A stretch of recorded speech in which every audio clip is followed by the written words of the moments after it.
Good evening all my students. आज हम जहाँ तक बात करेंगे वो टिग्नोमेट्री की करेंगे। टिग्नोमेट्री जिसका अर्थ होता है हिंदी में त्रिकोणमिति। त्रिकोणमिति क्या होती है, त्रिकोणमिति के पीछे धारणा क्या है, इसके सूत्र क्या हैं और त्रिकोणमिति से संबंधित प्रश्न कौन कौन से हैं, इसके बारे में आज हम जानकारी आपको देंगे। पहली बात आती है त्रिकोणमिति है क्या। त्रिकोणमिति को जानने से पहले त्रिभुज को जानना होगा। त्रिभुज क्या होता है?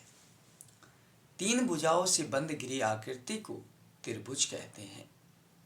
तीन भुजाओं से बंद घिरी आकृति को त्रिभुज कहते हैं।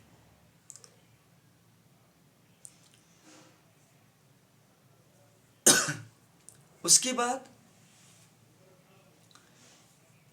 अब त्रिभुज कितने प्रकार के होते हैं? तो त्रिभुज 6 प्रकार के होते हैं।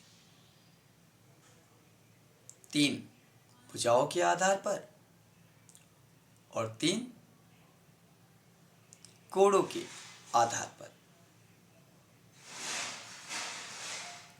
3 भुजाओं के आधार पर पहला है आपका समबाहु त्रिभुज, जिसकी तीनों भुजाएं बराबर हों, वो क्या है? समबाहु त्रिभुज। फिर उसके बाद समद्विबाहु त्रिभुज, जिसकी 2 भुजाएं बराबर हों, ऐसा त्रिभुज जिसकी 2 भुजाएं बराबर हों, समद्विबाहु त्रिभुज। तीसरा विषमबाहु त्रिभुज, ऐसा त्रिभुज जिसकी तीनों भुजाएं असमान हों अर्थात समान ना हो, वो विषमबाहु त्रिभुज। उसके बाद आपका आता है समकोण त्रिभुज। समकोण त्रिभुज जिसका ऐसा त्रिभुज जिसका एक एंगल, एक कोण 90 डिग्री हो, वो समकोण त्रिभुज। दूसरा न्यून कोण त्रिभुज, ऐसा त्रिभुज जिसकी भुजाएं के कोण 90 डिग्री से कम हो। और अधिक कोण त्रिभुज, ऐसा त्रिभुज जिसके कोण 90 डिग्री से अधिक हो। उसके बाद आती है अब त्रिकोणमिति की परिभाषा क्या है। त्रिकोणमिति मतलब तीनों कोणों की माप को ज्ञात करना। त्रिभुज के तीनों कोणों के माप को ज्ञात करना क्या कहलाता है? त्रिकोणमिति कहलाता है।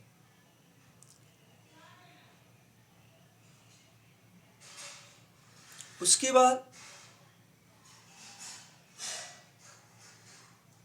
त्रिकोणमिति के शब्द में ही त्रिकोणमिति का अर्थ आपको समझ में आ गया होगा। उसके बाद त्रिकोणमिति किस पर आधारित है?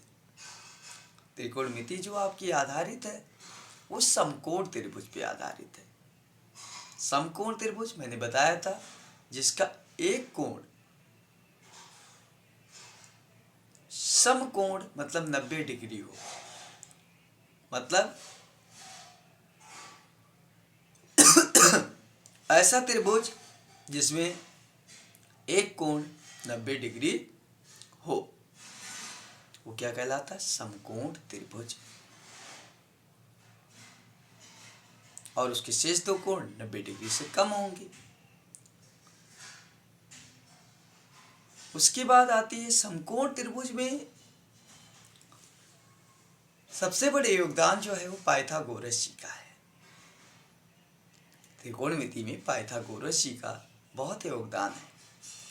उन्होंने बताया, उन्होंने अध्ययन किया समकोण त्रिभुज के बारे में और उन्होंने बताया कि जो समकोण है, जो कोण 90 डिग्री है, उसके सामने की भुजा सबसे बड़ी भुजा होती है। जो सामने की भुजा होती है वो क्या होती है?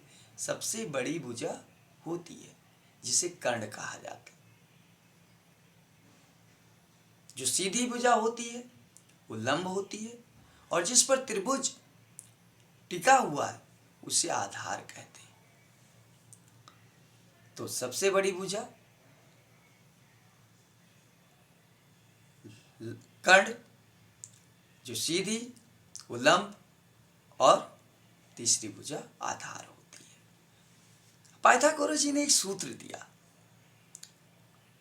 और उस सूत्र को हम पाइथागोरस प्रमेय के नाम से जानते हैं।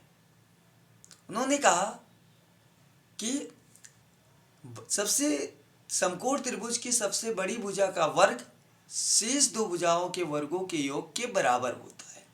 अर्थात सबसे बड़ी भुजा का वर्ग मतलब कर्ण का वर्ग बराबर लंब का वर्ग प्लस आधार का वर्ग।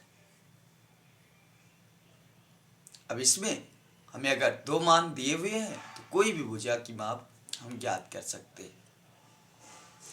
अब त्रिकोणमितीय कोणों का अनुपात